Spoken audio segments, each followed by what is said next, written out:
This is the Real Estate Investing Abundance Podcast. I'm your host, Dr. Allen. I know you're excited to get into today's show, but I have a very exciting announcement to share with you before moving to the show. We've just launched a complimentary and comprehensive webinar that, among other things, shows you how to legally use passive real estate investing to reduce your taxes, recession-proof your nest egg, and take the sting out of inflation. If you are curious to learn more, go to stevetalker.com/webinar. It is complimentary and only takes a couple of minutes of your time. Once again, that is stevetalker.com/webinar. I'll see you in the webinar. Enjoy today's show.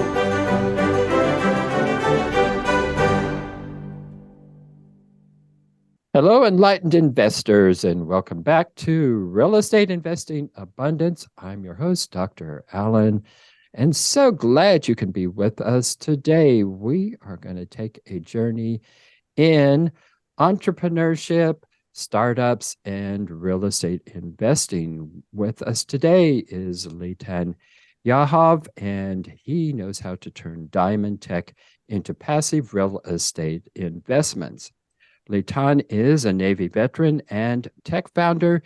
He exited his last startup 8 years ago and became a passive real estate investor, mainly in syndications and other alternative investments. He has invested in over 30 deals over the last several years. He ended up building a new startup for planning and controlling our wealth and the wealth of others.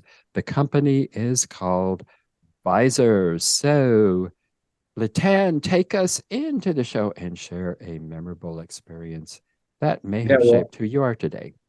Thanks, Alan. I'm super excited to be here. Thanks for having me on the show. So it's really hard to pinpoint one specific experience on sort of my life, but I'd say that if I have to choose a series of experience, I think growing up, my parents have always given me the feeling that anything that I think I can do or anything I put my mind to, I'll be able to achieve. And that sort of gave me the confidence that limits or boundaries are meant to be broken. And if there's a thing or something I want to try and solve, then I should go all in and try and solve it. And so that's like a mentality that I've had most of my life, of seeing opportunities, and even when odds are against it, trying to seize it in a sense. So I hope that makes sense if that's not too sort of basic, but. Well, it seems like it was a good skill that certainly your parents instilled in you, and obviously it has served you well, and certainly seeing opportunities and then being able to ask the right questions to really see if this is an appropriate opportunity, and then deciding that it is, and then actually solving the dilemmas that are always going to be there to bring those into play is certainly a valuable skill to have. Well, Litan, just give us kind of a brief history on your startup expeditions. You've had several different ones. The last one you exited was about 8 years ago. So just give us a brief history on your journey there. Yeah. So first of all, I live in Israel, right? And so that's also an important aspect of my life. And when you finish high school in Israel, you get drafted to mandatory military service. And so during that period between high school and the military, I had a bunch of ideas of stuff I wanted to build, and taught myself a little coding, a little HTML, and built a software to help people recommend to others about professionals, service providers for plumbers and stuff like that. And it was a complete disaster. So I learned a lot from that. And then got drafted. I was in the Navy for 6 years, and during the Navy, there's a lot of out of the box thinking and achieving things with little. And so that was, over the course of those 6 years, both from a leadership perspective and from an entrepreneurial, I think there were a lot of aspects throughout that journey. And then after that, during my studies in college and working as a sailing instructor, founded another business with my girlfriend, who's currently my wife, and her sister, which was a tutoring school, it went well, but we face other issues, which are building a business with family, which I'll never do again. And then after that, founded Sigoma, which is my last startup, back in 2011, 2012, which was out of this program funded by Sam Zell here in Israel, which was this entrepreneurial program where 20 people get selected into this year-long program, final year of studies. The idea is to find a business, an opportunity, or a problem to solve. And we found an opportunity in the diamond industry, somehow found ourselves in this crazy industry, walking around diamond buildings that are full of old-fashioned traders and manufacturers with the highest level of security you can imagine, and trading diamonds around the world in a very old-fashioned manner. And that didn't make any sense for us. 21st century, people are buying Porsches online. Why can't they buy a diamond and inspect it and all that? And so we went out to build Sigoma, which is still a flourishing company in the diamond industry with a tech for photographing diamonds in 3D and trading them online so that people don't have to fly around the world with diamonds. They can just, unless someone buys it, because many times diamonds are traded before the actual acquisition of a diamond. And that's a lot of waste, opportunity cost, and a risk. And so that's still, that grew, and we sold that company back in 2015, stayed on for a few more years to grow it even further, became the standard for diamond imagery around the world. Now almost every diamond you'll see online goes through our technology. In 2018, me and one of my co-founders decided we wanted to move on. And that's sort of the backstory about everything until that point. We can dive into real estate, we can we can dive into this business, whatever you think is interesting. Well, interesting journey, diamonds of all things. It is. I don't know anything about it, but it just seems like such a cutthroat business. Totally, Yeah. And it used to be, the trade of diamonds around the world used to be all about relationships. Yeah. All about persuasiveness, like the ability to sell something was a lot more important than the ability to actually manufacture a good diamond for anything. Like if I could convince you that this piece of stone is worth $15,000, doesn't matter. And that's what they did. Like most, that's a history of diamonds, right? A diamond as a girl's best friend is complete BS. That it's De Beers coined that term back in the early 20th century. We all know the story. And as companies like us came about and granted more and more transparency and certification for diamonds and all that thing, those things came out, those industry players who depended on their persuasiveness were replaced with players that are all for productivity, transparency, and business. Like, and it still is a crazy industry. It still is cutthroat, but not as it used to be, I think, in the past. Yeah. Wow. Interesting indeed. So I guess, this fellow you were involved with, I guess he was interested in incubators, essentially. Is that what I understand? That's really what his company was he took 20 people a year and helped them to develop businesses. No, so Sam Zell is he just passed away a month ago, but he's an American philanthropist, huge real estate billionaire, and he gave back to a bunch of different schools, and instead of putting his name on a building of a school, he has 3 schools, one in Israel, 2 in the US. Instead of a building, he funds an entrepreneurship program. Oh, okay. And during that year-long entrepreneurship program, there's a lot of content and actual training to build businesses and become better entrepreneurs. That's the Sam Zell entrepreneurship program. That's the one I was part of. Oh, okay. Many years ago, like 12 years ago. Oh, okay. So you were actually a student in the program. Exactly. And from the course content and everything involved with that, how did you go from there to diamonds? That's my question. So at the beginning of the program, the idea is that let's split into small groups of people, 2 to 4 people in a group, basically a founding team of a future company. And let's find an idea, a problem to solve, and a business to build. Oh, okay. And so you should start to meet with a bunch of people and explore industries looking for inefficiencies and problems that you can solve with technology. Oh, okay.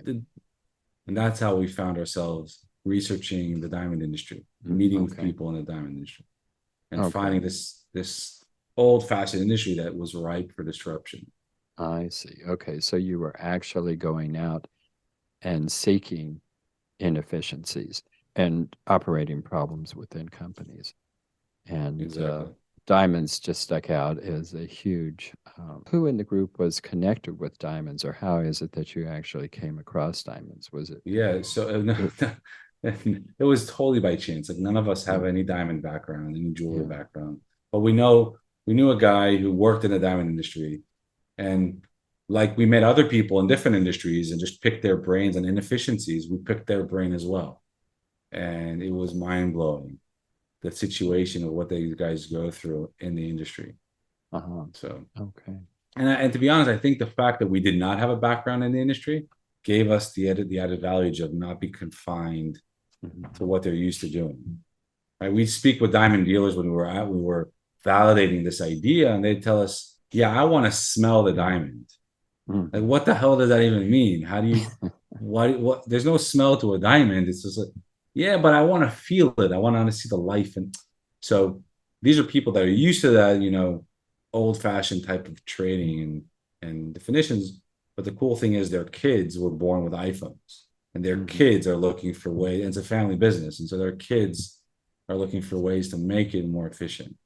Yeah, I suspect it was a benefit not being in the business because no matter what we're into, we just have this tendency to put on blinders and just keep doing what we've done over and over and over again, whether or not it's efficient or not. So, yeah, that probably was a good thing that you weren't involved in that. Well, from that, you successfully sold that company and turned your eye to real estate investing. Why would you do that? So you get a windfall event, right? And you encounter some cash, some capital that you're not used to having, and then it's all right, what do we do now? And you get bombarded by a bunch of people Mhm. offering either products or services to manage your money. And we didn't make enough for it made sense to have a family office, but we made enough to, for people to reach out to us and want our money. And we said at that point, well, let's just meet with a bunch of other people like us who have encountered some wealth and what do they do with it? And you start to speak with people, especially here in Israel, every second person in Israel invests in real estate abroad as passive investors with people they know and friends they trust. And so that was a rabbit hole we just dove into because it seemed like it was a lot more interesting for us than to dive in to try to understand the stock markets. And we Mhm. never really believed that we're going to be able to outperform any index or any Mhm. stock pick that we choose. And so we decided that we'll put money in the public markets, but not touch it. Just like regular managed account, not interesting, and not so the potential to drive enough yield or returns. But we'll take a larger chunk and start Mhm. to deploy it with people we trust who do real estate abroad. Mhm. And we started to do that initially with two single family homes in the US that we bought remotely that were supposed to be these turnkey products with a local property manager. And at the same time, we also invested some capital with some syndicators in the US. And that's sort of like starting just to get our feet wet and toes wet and understand.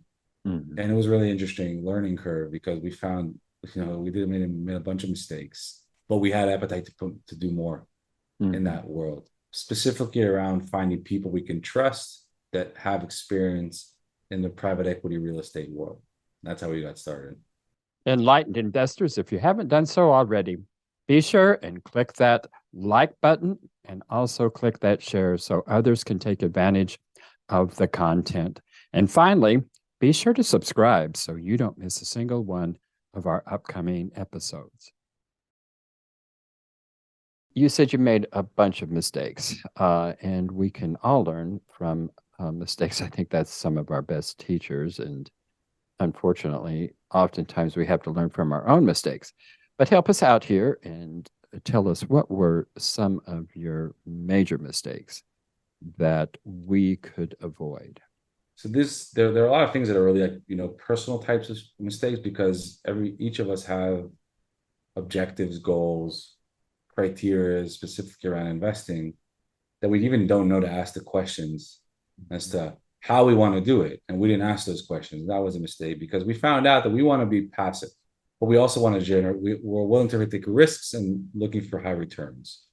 And so that equation of being passive while looking for high risk reward or relatively high risk reward, but more higher on the passive level, sort of focused us on deals we should have done and deals we shouldn't have done.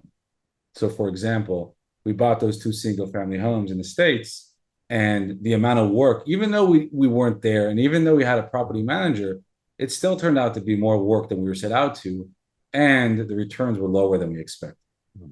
And then at the same time, these LP investments, these passive investments in syndications as only a capital provider without doing anything, were just like completely passive and zero work. The effort there was just finding people we can trust, good operators. And so that was like one of our first mistakes, like not asking the question as to what is our investing strategy? What are we looking for? How do we want to allocate this wealth?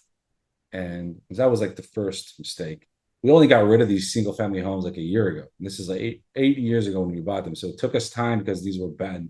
And also probably we're unlucky with bad deals, or we didn't look good enough into these properties because they were just like, issue after issue, and tenants and evictions and municipalities reaching out and telling us to take this tree down, fix this pavement, just like a lot of work. And I'm sure that other people who have larger operations, or really that's what they do, single family homes, like it's fine. Just like the passiveness versus activeness is totally different. There's that. And then there's, other questions that we should have asked, which we didn't when looking at GPs or syndications. And that's more around, all right, like what are you? What's your job? What's your position in this deal? Like, then we learned that there are multiple types of players involved in these syndications. There's a capital raiser sometimes, there's the operator, there's a property management company, there might be a co-GP, someone else who raises money for them from inside. So the different types of people within this thing that's called a syndication, which we weren't even aware of. And I'm not saying this is a mistake or not a mistake, but this is sort of, we should have asked the correct questions and known that, well, this person we're investing with, he's a capital raiser and that's fine, but we already have enough access to the operators, which are the people that are the asset manager, the feet on the ground. We should just reach out to them because we have already enough experience. We already have access to enough deals. We can just go to the operator. And also the red flags that come up, like if you talk with the capital raiser who won't tell you who the operator is, that for us is a red flag, because but your value as a capital raiser is vetting a deal, bringing in good operators, getting good terms. Like that's what a capital raiser is for. That's the value a capital raiser brings. That's worth, investing with a capital raiser. But if they're not even willing to tell me who the operator is because they're afraid I'm going to go directly to the operator, then what value does that capital raiser bring to me? So they're just like not telling me who the person is. Are there capital raisers that have done that to you? Yes, there are. Really? Yeah. Oh, Yeah. They didn't. Yeah. They presented, they show this amazing deck with, what they're going to buy and who the partners they're buying it with, and all that. But then you learn that, but they're just, I'm not saying just, but they're the capital raiser. They're not like, so anyway, it's just like things and other questions. And if I don't know if you want to dive into specific dynamics.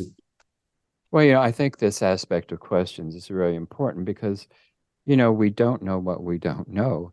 And so certainly when we're starting out in various different things, we don't know what questions to ask, and even experienced operators don't always know what questions to be asking. But of course, the longer you're in it, the better you get at asking those questions.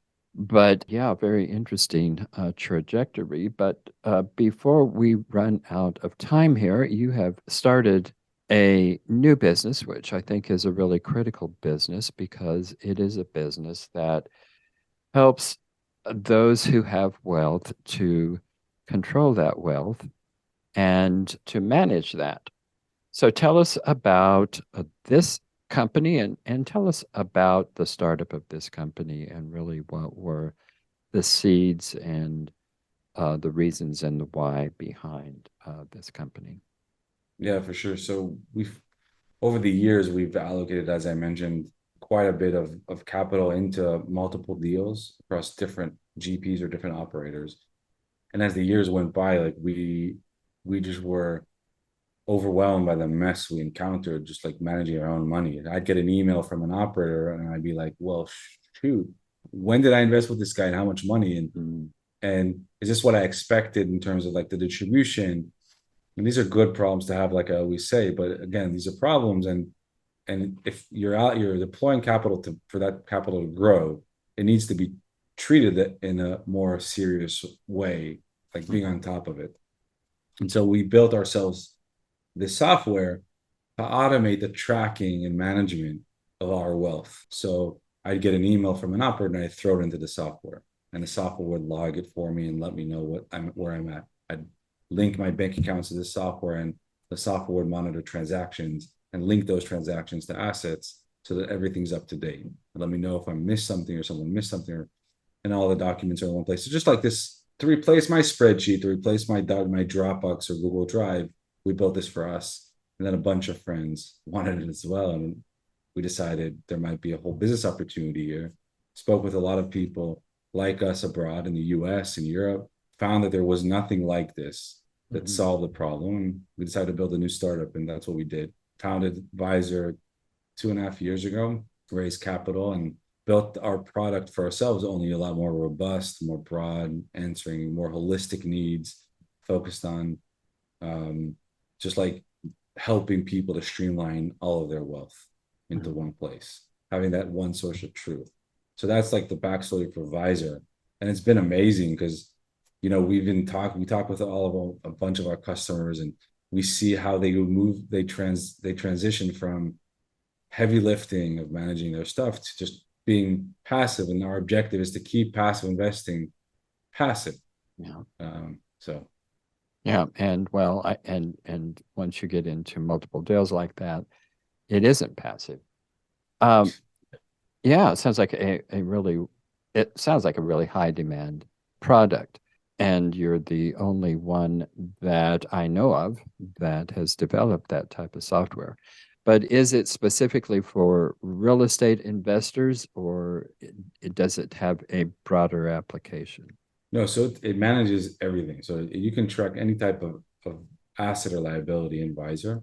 So it can be a brokerage account, your 401k, your, if you have gold or a car or a boat, if you have startup investments or crypto investments, it tracks and manages and projects everything. We like to call it a type of like virtual family office. So you just like link and throw in everything into the platform, and it creates order out of a mess and gives you insights into things you should be up to date with across the board. It sounds like this would be in high demand with family offices. Is it, or have you broken into that So aspect? it sounds like so family offices are definitely a target for a software like this. We're in touch with a lot of family offices, and there's a big but here, because family offices are professional financial managers. Me, a personal investor, I'm not a professional financial person. And so the requirements from a piece of software for someone like me is different than the requirements from someone who's managing a family office, right? The ability for them to slice and dice the data, the formulas and high level financial terminology is stuff they really need. Where I don't even want it. That's like, for me, that's a lot of noise. I want bottom line mostly. I want to understand in layman terms where I'm at, where I'm going to be, what's missing, what should I do, as opposed to a family office who needs it in different types of terms, because they need to be the agent for the wealth owner, and they need to be able to present that to them. And so they're definitely a potential customer, and we're building out other functionalities for them, but it's not a clean cut same product. Well, I know many people in our audience are going to want to know how they can investigate this further. So how can they get in touch with you to do that? Yeah, so our website is Vyzer, VYZER.co. So it's not intuitive, but it is the name of the company. So VYZER.co. And you can reach out to me, Litan, Litan Advisor, or Facebook, LinkedIn, Twitter. I'm pretty active and responsive and happy to definitely speak with other LP investors and pick brains and find good opportunities, and definitely also help with any questions around Vyzer. Well, excellent. And that information is in our show notes. Litan, one last question. What was your most challenging and difficult setback in life? And how did you come through that? And what did you learn from that? That's a deep question. I have a deep personal answer that I'm happy to share. So there's something that not many people talk about, and this is on a personal note. This is not an investment, but it does reflect on everything in life. Certainly. So after I got married, we tried to bring kids and get pregnant, and found out that it's a lot more difficult than it seems, and went through years of IVFs and other types of issues throughout my wife's pregnancies that we had to deal with over the 4 years. And then we were blessed to have our first son, and the second one came by mistake, which is like playbook.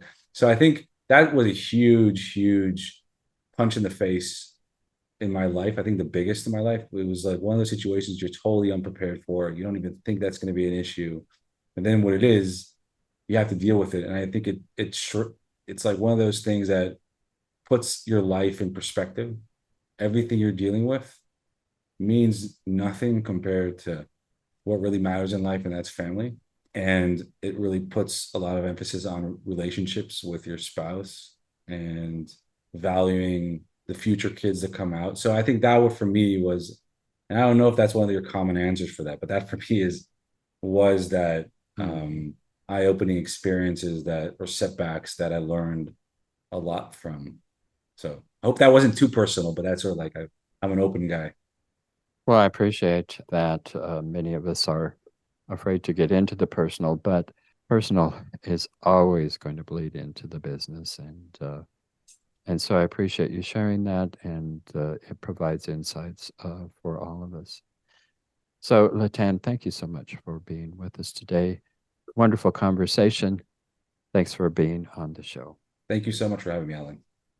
Enlightened investors, wait, don't go just yet. I just want to remind you about our recently launched webinar that you will not want to miss. If you're at all curious and would like to learn more about how real estate investing can diversify your investment portfolio, alleviate the anxiety associated with Wall Street swings, leverage your 401ks and IRAs to substantially increase the return on your investment, and do all of this with turnkey, hands-off, passive real estate investments, then you'll want to immediately go to stevetalker.com/webinar. In the webinar, we'll also address the common dubious investment schemes that you want to avoid. To access the webinar, go to stevetalker.com/webinar.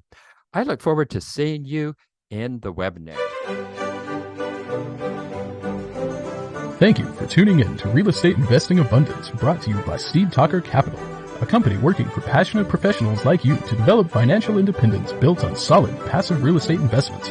As part of our efforts to make the world a better place, Steve Talker Capital contributes to activities and organizations committed to better understand the equine. These endeavors attempt to enhance the human treatment of horses worldwide. Steve Talker Capital, working for a world where all creatures, great and small, flourish abundantly. For resources to develop your financial independence, connect with us at stevetalker.com.